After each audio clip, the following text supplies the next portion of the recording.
Along the rugged coastline of the Pacific Northwest, a pod of orcas is swimming freely through open water. Among them is a young killer whale who gets separated from his family when a crew of fishermen closes in with a massive net. His mother circles the boat for as long as she can before the fishermen force her away, and the calf is left crying out for a family he will never see again. The rest of the pod escapes, but the young orca is trapped, hauled out of the wild, and sold off to a rundown marine theme park called the Northwest Adventure Park. The park staff eventually name him Willie, hoping the friendly-sounding name will help sell tickets, but nothing about his new life feels friendly at all. Alone in a tank that is nothing like the ocean he was born into, he stops performing, stops eating properly, and basically shuts down. Meanwhile in Portland, we meet Jesse, a 12-year-old boy who has spent the last 6 years bouncing between foster homes ever since his mother abandoned him. Jesse has just run away from a boys' home called Cooperton, along with a small crew of other troubled kids, and for 3 days straight, they have been surviving on the streets, panhandling and stealing food to get by. Looking for somewhere to hide out, Jesse and his friend Perry sneak into the adventure park after hours. Bored and looking for trouble,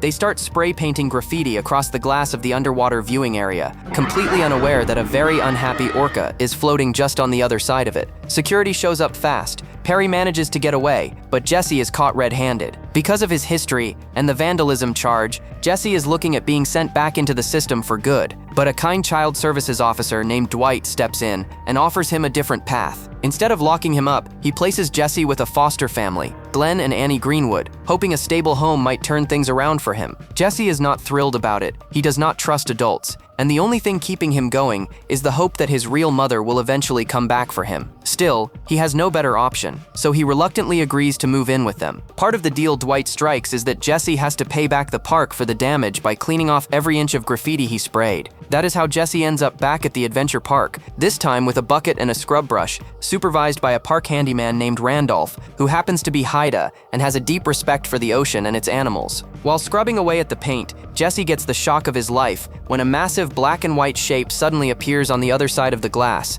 staring right back at him. It is Willie, the same orca whose tank he vandalized, and Jesse stumbles backward in fear. Randolph warns him to stay away from the tank, explaining that if Willie ever got a hold of him, there would be nothing left of him but a smear. Jesse keeps coming back to finish his community service, and little by little, his fear turns into curiosity. He notices that Willie will not eat the fish the trainers throw him, and refuses to do any of the tricks he was taught before arriving at the park. Everyone assumes the whale is simply stubborn, except for the head trainer, Ray Lindley, who senses that something deeper is going on. One evening, while Jesse sits near the tank quietly playing his harmonica just to pass the time, Willie actually swims over and starts responding to the notes, clearly drawn to the sound. Ray witnesses this and is stunned, since Willie has completely ignored every single member of her staff since he arrived. Randolph later tells Jesse an old Haida legend about a hunter named Natsalane, who was betrayed by his brothers-in-law and left for dead at sea, only to be rescued and adopted by a pod of orcas who carved him a life among them. The story is Randolph's way of explaining why his people consider killer whales to be family, not monsters, and it plants a seed in Jesse about what Willie might actually be feeling trapped in that tank. At home, things are tense. Glenn, a mechanic, tries hard to connect with Jesse but keeps striking out, while Annie is warmer and more patient with him. Glenn has never raised a child of his own and often second-guesses every move he makes around Jesse, terrified of saying the wrong thing and driving him further away. Jesse still refuses to call the house home and keeps himself distant, certain that this is just another temporary stop before his real mother comes back. Despite that, he keeps sneaking back to the park every chance he gets, drawn to Willie in a way he cannot really explain. Ray eventually asks Jesse for help getting Willie to eat and perform again, since he is clearly the only one Willie will listen to. Jesse agrees, and the two of them begin an informal training routine, feeding Willie fish by hand and teaching him hand signals from the edge of the pool. Bit by bit, Willie starts responding, first with small tricks, then full jumps, always keeping his focus locked on Jesse the entire time. Willie starts splashing him playfully whenever he approaches, and Ray jokes that in her years at the park, she has never seen an orca choose a person so completely. Their bond becomes the talk of the park. One night, Jesse sneaks out of the house without permission to see Willie on his own. While walking along the edge of the tank in the dark, he loses his footing and falls straight into the water with the orca. For a terrifying second, it looks like Willie might crush him,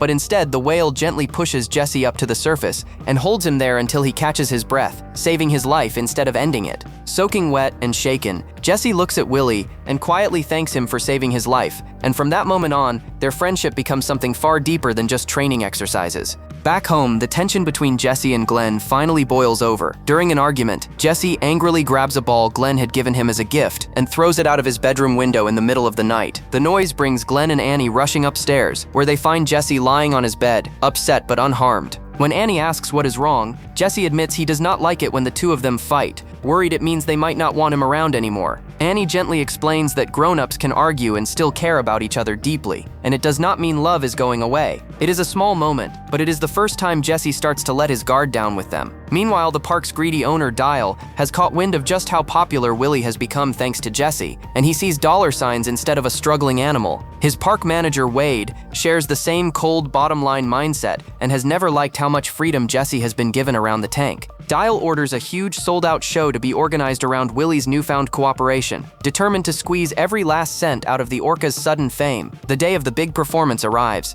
and the stands are absolutely packed with excited families ready to see the whale do his tricks. Jesse takes his place at poolside and starts running through the routine with Willie, and at first, everything goes perfectly. But down in the underwater viewing area, a group of rowdy kids start banging loudly on the glass to get Willie's attention, and the noise quickly spirals out of control as more people join in. Overwhelmed and panicked by the deafening pounding coming from every direction, Willie becomes distressed mid-performance and slams into the side of the tank, cracking the glass and sending the crowd into a frenzy. Jesse is furious watching his friend suffer for the sake of a spectacle, and the show collapses into chaos. Dial is left with a cracked tank, a ruined show, and a whale that just proved he is far too unpredictable to be a reliable moneymaker. Late that same night, Jesse sneaks back to say goodbye, planning to give up on the park altogether and go looking for his birth mother instead. Before he can leave, he notices Willie pressed against the glass making low, mournful calls out toward the open ocean, clearly trying to reach a family that is miles away and cannot hear him. Watching Willie call out into the dark for a mother who will never answer suddenly hits far too close to home for Jesse, and he realizes that leaving now would mean abandoning the one creature who has never once turned his back on him. That night, as if things could not get worse, a couple of vandals sneak into the park and sabotage Willie's already damaged tank, causing it to drain dangerously low and putting his life at serious risk. Randolph and Jesse rush to help stabilize him, and in doing so, Randolph accidentally lets slip something far darker. Dial, tired of dealing with an orca that will not behave and a tank that is falling apart, plans to let Willie die and quietly collect on his $1 million insurance policy instead of paying for costly repairs. Jesse is horrified, and Randolph, disgusted with what his own boss is willing to do, decides he cannot stand by and let it happen. Together, Jesse, Randolph, and Ray hatch a desperate middle-of-the-night plan to save Willie for good by returning him to the ocean before Dial can act. Using a forklift, they carefully lift Willie out of his tank and load him into a water-filled truck bed that Randolph arranges to borrow. The plan is risky and against every rule in the book, but none of them are willing to just let Willie die for a payout.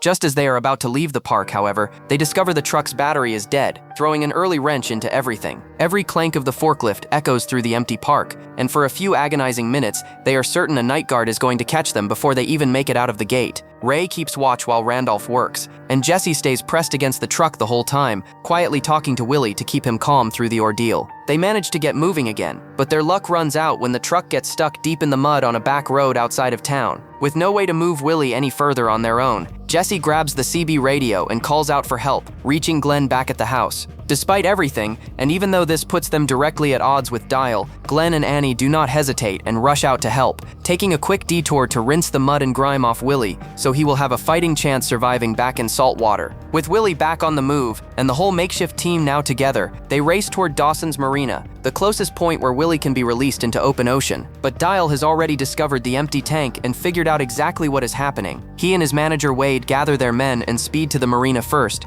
determined to recapture Willie before he can be set free, since a live orca sold off elsewhere is still worth a fortune to them. Glenn floors it and crashes the truck straight through the marina's gates, just as Dial's men are closing in. In the chaos, they manage to get Willie into the water, but Dial's crew is not giving up that easily, quickly moving their boats to block his path and cast a net across the open water to trap him all over again. It looks for a moment like the entire rescue might fail right at the finish line. Refusing to let that happen, Jesse sprints out onto the rocky breakwater at the edge of the marina, calling out for Willie over the sound of the boats and shouting men. The only way for Willie to reach the open sea and escape the net closing in behind him is to clear the breakwater in one massive leap, something no orca has any real reason to attempt for a human. Remembering everything Randolph taught him, Jesse calls out the words of the old Haida chant from the story of Notzalan, urging Willie on with everything he has got. Willie circles back, builds up speed, and launches himself completely out of the water, sailing clean over the top of the breakwater rocks in one incredible soaring jump before crashing down into the open ocean on the other side, right in the direction of his waiting family. Dial and Wade can only stand there and watch helplessly as their million-dollar whale disappears into the waves, completely out of their reach for good. Jesse stands on the rocks, catching his breath, grinning through tears as he watches Willie swim free for the first time since the movie began. He quietly thanks Glenn and Annie for coming through for him,